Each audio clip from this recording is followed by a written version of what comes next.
बिस्मिल्लाहिर्रहमानिर्रहीम। अस्सलाम वालेकुम नाजरीन। प्रोग्राम सवाल तो होगा से मैं हूँ आपका मेज़बान उस्मान थूर।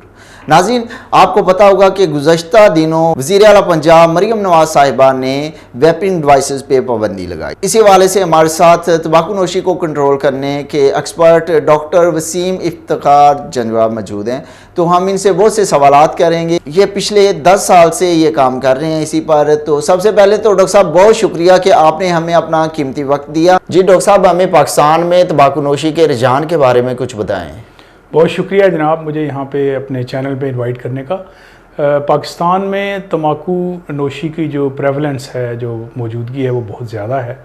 तकरीबन 3 करोड़ के करीब पाकिस्तान के अंदर स्मोकर्स मौजूद हैं जो कि तंबाकू को मुख्तलिफ़ फॉर्म्स के अंदर इस्तेमाल करते हैं। लेकिन बदकिस्मती हमारी ये है कि तकरीबन 1,64,000 लोग हर साल तंबाकू से रिलेटेड जितनी बीमारियां हैं उनकी वजह से वो इस दुनिया से रुखसत हो जाते हैं। तो ज़रूरत इस अमर की है कि गवर्नमेंट और हम सब मिल के इस जो लानत है तंबाकू की, इसको कंट्रोल करने के लिए काम करें। अच्छा डॉक्टर साहब, अगले सवाल की तरफ हम बढ़ते हैं। डॉक्टर साहब बताइएगा कि पाकिस्तान में कितने शहर स्मोकिंग फ्री हैं? कुल्ली तौर पर अभी तक जो नेशनल टोबैको कंट्रोल सेल है इस्लामाबाद में मिनिस्ट्री ऑफ हेल्थ के अंदर, उनकी काविशों और जो प्रोविंशियल टोबैको कंट्रोल सेल्स हैं, जैसे कि KPK के अंदर पेशावर में है एक टोबैको कंट्रोल सेल, एक लाहौर के अंदर टोबैको कंट्रोल सेल है, एक कराची के अंदर मौजूद है और एक कोयटा में है। तो इन सेल्स की मदद से अभी तक तकरीबन 28 शहरों को पाकिस्तान के अंदर स्मोक फ्री डिक्लेयर किया जा चुका है। और स्मोक फ्री डिक्लेयर करने का मतलब ये है कि उस शहर की एडमिनिस्ट्रेशन को या जो कानून नाफिज करने वाले इदारे हैं उन्हें मालूम होता है कि तंबाकू नोशी कहाँ कहाँ मना है, और वो उसको बड़ी सख्ती से इन्फोर्स भी करते हैं। तो अभी हम इस वक्त फैसलाबाद में मौजूद हैं, तो ये एक बहुत अहम, बहुत बड़ा हमारा सनती शहर भी है, और इसमें भी ये भी एक स्मोक फ्री सिटी डिक्लेयर हुआ है। अच्छा सर, फैसलाबाद में तो बहुत से लोग तंबाकू नोशी करते हैं, यहाँ पे कौन से कानून लागू होंगे? देखिए, जो टोबैको कंट्रोल के जो कवानीन हैं वो तो मिनिस्ट्री ऑफ हेल्थ, जो आपकी नेशनल मिनिस्ट्री ऑफ हेल्थ है इस्लामाबाद के अंदर, वही बनाती है और वो तमाम मुल्क के ऊपर लागू होते हैं। लेकिन प्रोविंसेस फिर उसको और सख्त करने की उन्हें इजाज़त है। वो इनको अपने जो शहर हैं या जो अपने कैपिटल्स हैं या जो अपने स्मोकिंग सेंटर्स हैं उनके ऊपर, या यूनिवर्सिटीज़ या दूसरे इदारे हैं, तालीमी इदारे, उनके ऊपर वो सख्ती कर सकती हैं।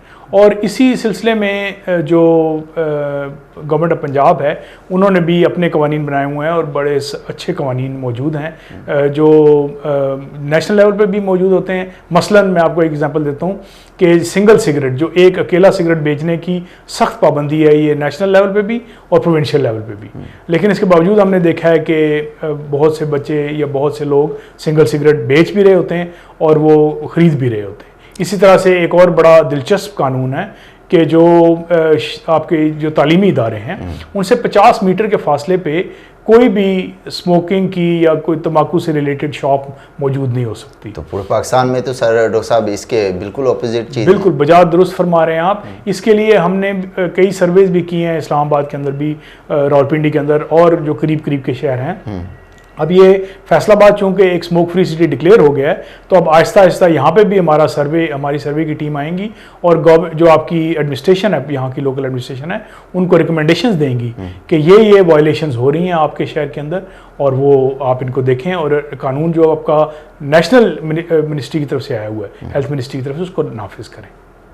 अच्छा डॉक्टर साहब, इसमें आप आधारों की जो है वो नाकस पॉलिसी समझते हैं? देखिए, पहले तो हमें ये समझने की ज़रूरत है कि जो तंबाकू नोशी है, जैसे मसलन सिगरेट पीने की आदत, या हमारे बुज़ुर्ग कई दफ़ा हुक्का भी पीते थे, वो आदत तो कई सदियों से या कई सालों से, दिहाइयों से पाकिस्तान के अंदर मौजूद हैं और लोग करते आ रहे हैं। उनके खिलाफ कवानीन बने हुए थे। अब लेटली पिछले चंद सालों में ऐसा हुआ है, आपने भी नोटिस किया होगा कि बहुत से ऐसे डिवाइसेस हैं, ऐसे स्मोकिंग के आलात आ गए हैं मार्केट के अंदर जिसकी तरफ ज़्यादा हमारे बच्चों का रुझान बढ़ रहा है। तो जो मिनिस्ट्री ऑफ नेशनल हेल्थ है वो तो इसके ऊपर कानून बनाती रहती है। कवानीन बनाने में पाकिस्तान बहुत मतलब आगे है। डॉक्टर साहब माजरत से मैं आपकी बात काट रहा हूँ, ये हम कवानीन की बात कर रहे हैं कि कवानीन तो मौजूद हैं, लेकिन इस पे अमल दरामद जो है वो हमारी स्टेट जो है वो हमारी गवर्नमेंट ऑफ पाकिस्तान है वो कमज़ोर पाई जा रही है कि वो कवानीन तो बना लेती है लेकिन उस पे अमल दरामद करवाना वो किसकी जिम्मेदारी है? जी देखिए, जो भी कानून बनता है मुल्क का उसको नाफिज करने के लिए एक उसके कौन कौन से इदारे या कौन कौन से इंडिविजुअल्स उसके रिस्पॉन्सिबल होंगे उसकी बाकायदा लिस्ट जारी की जाती है। इसमें भी ये आपको हैरत होगी जान के कि तंबाकू नोशी के कवानीन को नाफिज करने के लिए भी लिस्ट मौजूद है और उसमें सबसे हैरानकुन बात यह है कि इवन बस का ड्राइवर भी आपको चेक कर सकता है, वो आपको बस से उतार सकता है अगर आप सिगरेट पी रहे हैं, क्योंकि बस के अंदर सिगरेट नोशी की ममानियत है। अभी देखिए, मैं आपको पहले थोड़ा सा क्लियर कर दूं कि पाकिस्तान के अंदर दो मेजर कानून मौजूद हैं। जी। एक तो 1979 का कानून है जिसके तहत आपके सिगरेट के जो पैक हैं उनके ऊपर वार्निंग लिखी जाती है। बिल्कुल। और अभी आपने देखा होगा कि उनके साथ तस्वीरें भी आना शुरू हो गई हैं कि जो कैंसर के पेशेंट्स हैं, गैंग्रीन के, उनकी तस्वीरें आ रही होती हैं। दूसरा कानून 2002 में जो मेजर कानून था वो पास किया था, उस वक्त मुशर्रफ साहब की गवर्नमेंट थी, उन्होंने ये पास किया था और protection of the non smokers health के नाम से वो कानून है, उसके अंदर ये तमाम चीज़ें लिखी हैं। उसके बाद गाय बगाए मिनिस्ट्री ऑफ हेल्थ और बाकी मिनिस्ट्रीज भी इन कवानीन को नाफिज करने के लिए SROs निकालते हैं, स्टैट्यूटरी रेगुलेटरी ऑर्डिनेंसेस होते हैं, वो होता कानून ही है। अब एक मैं आपको जो बता रहा हूँ, SRO 654 और 655 उनका नंबर है, ये मिनिस्ट्री ऑफ हेल्थ के SROs हैं। इनमें तमाम चीज़ें बड़ी क्लियरली लिखी हुई हैं कि कौन इस चीज़ को चेक कर सकता है। मसलन आप एक इदारे के हेड हैं, कोई भी इदारा है, वो NGO है या कोई वो स्कूल है या वो कोई और गवर्नमेंट का इदारा है, आप इंचार्ज हैं उसके। आपकी जिम्मेदारी है कि आप इंश्योर करेंगे कि कोई भी जो नॉन स्मोकर्स हैं उनकी हेल्थ प्रोटेक्ट हो रही है। ये नहीं है कि स्मोकर्स हर जगह पे फिरते हुए स्मोकिंग कर रहे हैं ऑफिस के अंदर और इधर उधर, तो ये उनकी जिम्मेदारी है। इसी तरह एक कंप्लीट लिस्ट दी गई है, ये जो मैंने जिक्र किया है SRO 654 और 655, इन दोनों के अंदर लिस्ट मौजूद है कि कौन कौन इन चीज़ों को इंश्योर कर सकता है किस किस जगह पे। मसलन होटल है आपका, आप होटल के मालिक हैं, आपकी जिम्मेदारी है कि आप इसको। इसी तरह से जब आप बड़े पैमाने पे चले जाते हैं तो जो मुल्क में नए कानून बन रहे होते हैं उनको आपकी डिस्ट्रिक्ट की एडमिनिस्ट्रेशन उनको जिम्मेदार होती है उसको इन्फोर्स करने के लिए।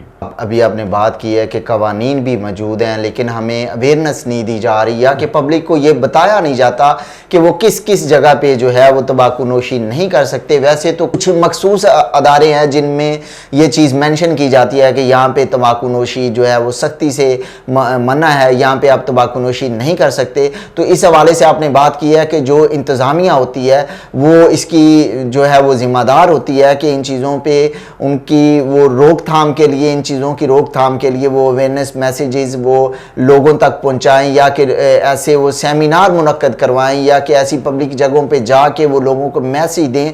तो यही मैं बात कर रहा था कि अगर तो कवानीन मौजूद हैं, इंतज़ामिया की भी रिस्पॉन्सिबिलिटी है कि वो पब्लिक को वो रोके, इन चीज़ों के बारे में वो आगाही दे, इसके बारे में आगाही मुहिम होनी चाहिए बिल्कुल, बल्कि एक दिन हफ्ते में एक दिन मखसूस करना चाहिए। चले पूरा हफ्ता तो वो आंखें बंद करके वो सोए रहते हैं या कि अपने दफातर में एसियों के मज़े लेने में मसरूफ़ रहते हैं। तो इस सिलसिले में आपकी किसी हेल्थ मिनिस्टर से इस बारे में कोई डिस्कस हुई है कभी? जी, हमारी तकरीबन एक माह पहले भी हेल्थ मिनिस्टर से मुलाकात हुई थी।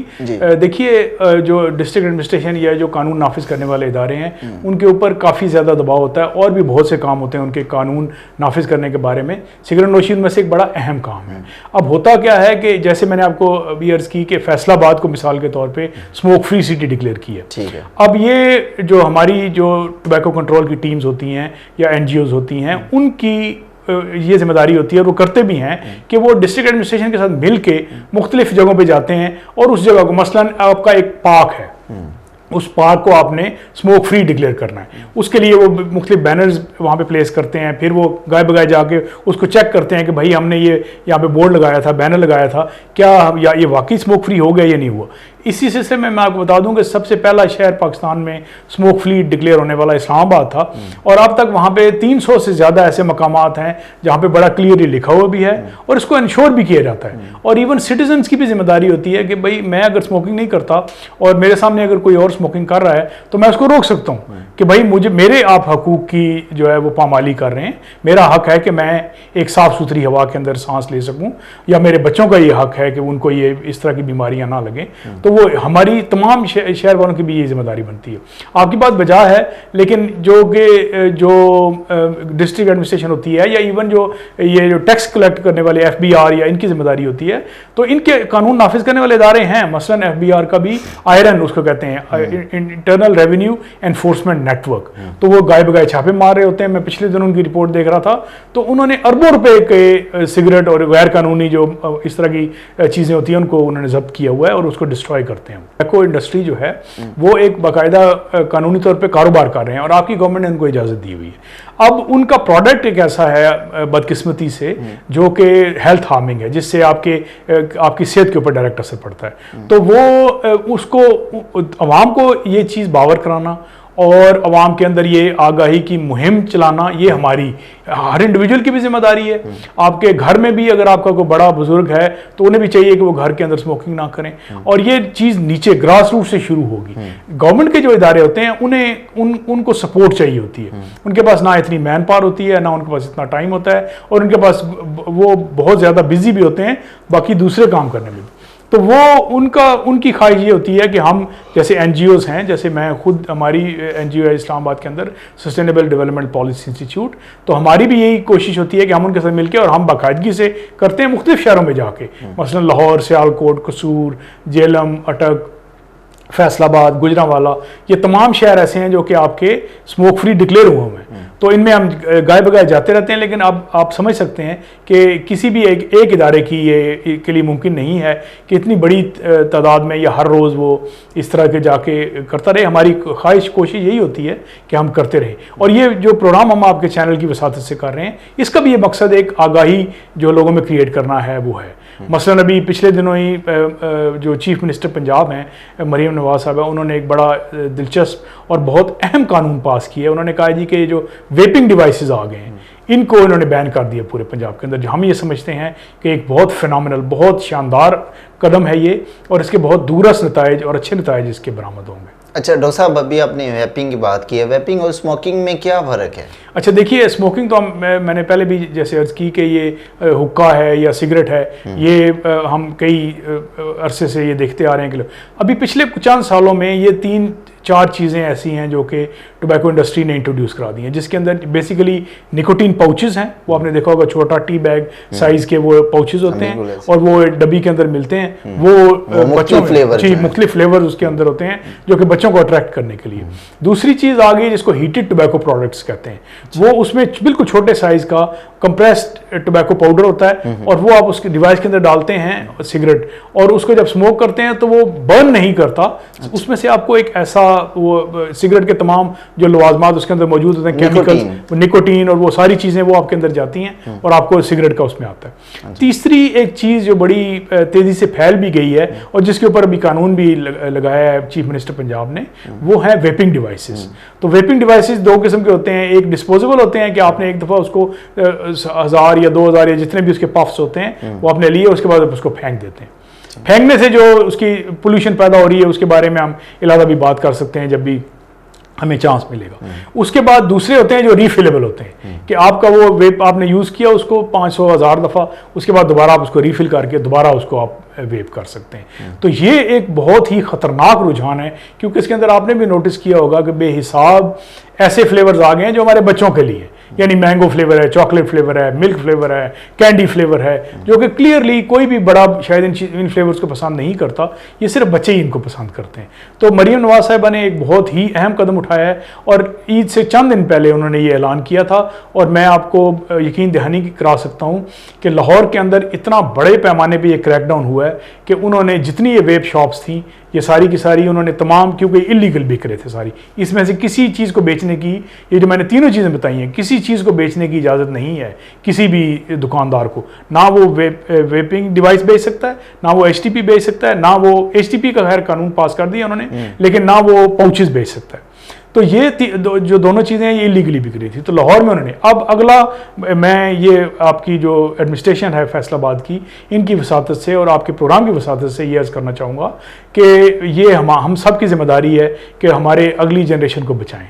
और फैसलाबाद एक शानदार शहर है और ये एक मॉडल सिटी बन सकता है जिसके अंदर आप इन तमाम बच्चों को इस तबाही से या जो इस बर्बादी की तरफ जा रहे हैं ये डिवाइसेस यूज़ करके उनको आप बचा सकते हैं।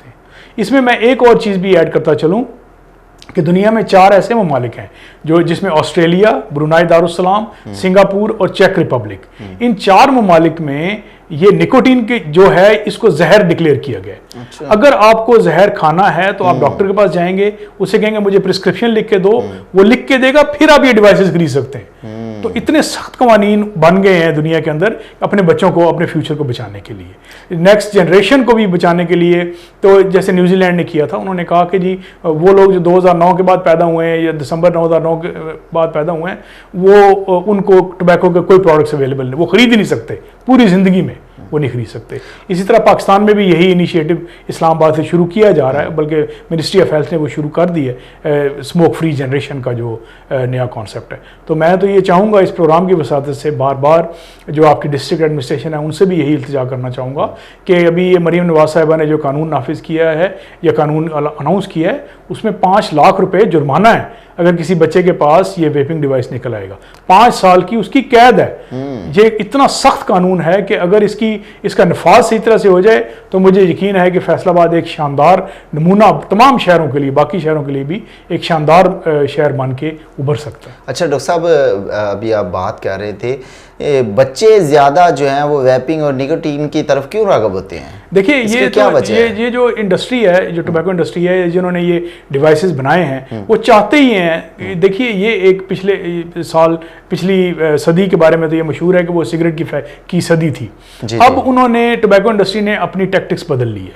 अब वो ये ऐसे प्रोडक्ट्स लेके आ रहे हैं, क्योंकि ये तो WHO की रिपोर्ट कहती है कि टोबैको फैक्ट्री या टोबैको सीमेंट, ये जो सिगरेट फैक्ट्री है ये वाहिद फैक्ट्री है जो कि अपने 50% यूज़ करने वाले लोगों को मारने के लिए प्रोडक्ट्स बनाती है। यानी अगर 100 लोग यूज़ कर रहे हैं सिगरेट तो 50 उसमें मर जाएंगे और ये टोबैको इंडस्ट्री को पता है। तो जब वो मर जाएंगे तो उनके नए प्रोडक्ट्स कौन खरीदेगा? उसके लिए उन्हें यंग ऐसे लोग चाहिए होते हैं जो अगले 30, 35, 40, 50 साल तक उनके प्रोडक्ट्स को यूज़ करते रहे। इसके लिए वो टारगेट करते हैं छोटे बच्चों को, और वो सबसे आइडियल उनके लिए रहते हैं। उन्होंने, मैं आपको पहले भी जिक्र किया, फ्लेवर्स जो बनाए हैं, मैंगो फ्लेवर है, चॉकलेट, 7200 से ज़्यादा फ्लेवर्स हैं, 7200 से ज़्यादा फ्लेवर्स हैं। तो अब आप अंदाज़ा लगाएं कि बच्चों को जो चीज़ पसंद आती है वो खरीद के उसका इस्तेमाल करेंगे। सब माजरत से मैं आपकी बात काट रहा हूँ कि ये जो अभी आपने बात की है कि वो बच्चों को मारने के लिए या कि 50% जो उनके कस्टमर हैं उनको मारने के लिए वो ऐसी चीज़ें जो है वो मार्केट में मुतारफ़ करवाते हैं, तो इसके पसे पर्दा क्या कहानी है, कोई समझ में आई है या कि आपका मैसेज क्या है? देखिए इसमें बड़ी सिंपल चीज़ है कि टोबैको इंडस्ट्री एक ऐसी इंडस्ट्री है, हर इंडस्ट्री की तरह, जो कि प्रॉफिट चाहती है। अच्छा, तो अगर आपने एक चीज़ बनाई और वो लोग यूज़ करते रहे और वो मर गए तो आपका प्रॉफिट खत्म हो जाएगा।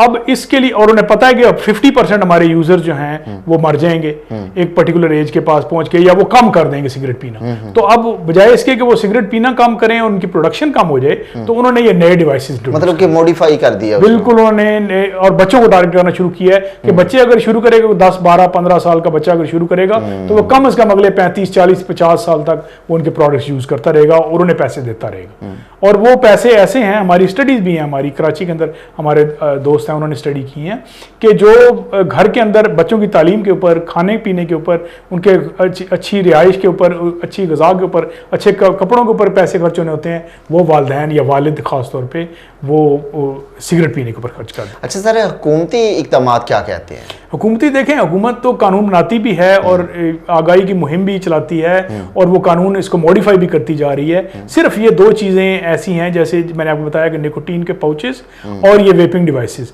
जिनके बारे में कोई कानून मौजूद नहीं था। तो अभी हम बहुत ज़्यादा इस चीज़ को सराहते हैं, वी रियली अप्रिशिएट दिस कि मरियम नवाज साहिबा ने ये स्टेप लिया। इससे पहले केपी की गवर्नमेंट तकरीबन 1 साल से वहाँ पे ये कानून नाफिज है कि आप वहाँ पे कोई भी ये वेपिंग डिवाइस या निकोटीन पाउचेस नहीं बेच सकते। और उनकी डिस्ट्रिक्ट एडमिनिस्ट्रेशन ने ख़ास तौर पे पेशावर में, ये तो मैंने खुद ऑब्जर्व किया कि वो उन्होंने लाखों की तादाद में ये डिवाइसेस वहाँ से रिमूव किए हैं और वहाँ पे अब आपको मिलना बहुत ज़्यादा मुश्किल हो गया। तो यही अभी हम उम्मीद करते हैं कि पंजाब में, लाहौर में ये हुआ है, बाकी शहरों में भी ये फैलेगा और इंशाल्लाह पंजाब जो कि दुनिया के 60 ममालिक से ज़्यादा आबादी है, ठीक है, तो वो, और अगर इस सूबे में ये कानून नाफिज हो जाता है और इसके ऊपर सख्ती से अमल भी कराया जाता है, तो मेरा ख्याल है कि ये पाकिस्तान में एक बहुत बड़ी कामयाबी होगी। बहुत शुक्रिया। बस अच्छा सर, हम किस तरह अपने बच्चों को इस तबाही से बचा सकते हैं? देखिए, बच्चों का सिर्फ ये है कि आप उनको आगाही दें इस बात की, और जो भी लर्निंग है बच्चों की वो 2 जगह से, या तो वो घर से होगी या वो स्कूल से होगी। तो स्कूलों के अंदर पाबंदी लगी हुई थी 2015 से, यूनिवर्सिटीज़ के अंदर थी। अभी कुछ चंद महीने पहले, तकरीबन 3-4 महीने पहले, यही गवर्नमेंट ऑफ पंजाब ने स्कूल और कॉलेजेस के ऊपर भी पाबंदी लगा दी है कि ये तमाम प्रिंसिपल्स को, तमाम जो हेड्स हैं स्कूल्स के, उनको पता होना चाहिए कि इसके ऊपर इतनी सख्त पाबंदी है कि बच्चे को आप उसी वक्त एक्सपेल करेंगे, यानी स्कूल से उसे निकाल देंगे। आप उसको स्कूल में रख ही नहीं सकते ताकि वो बाकी बच्चों को बचाया जा सके।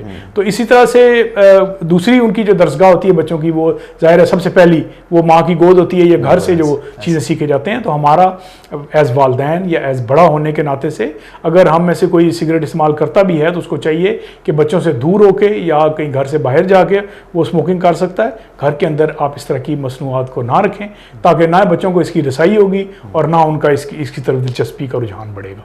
डॉक्टर वसीम इफ्तिखार जंजवा साहब हमारे साथ मौजूद थे, तंबाकू नोशी पे अभी गुफ्तगू कर रहे थे। डॉक्टर साहब, बहुत शुक्रिया, आपने अपना कीमती वक्त हमें दिया। तो लेंजी नाज़रीन, इसी के साथ प्रोग्राम का वक्त ख़त्म हुआ चाहता है। अपने मेज़बान उस्मान तुर को दीजिए इजाज़त। अल्लाह निगहबान। बहुत शुक्रिया।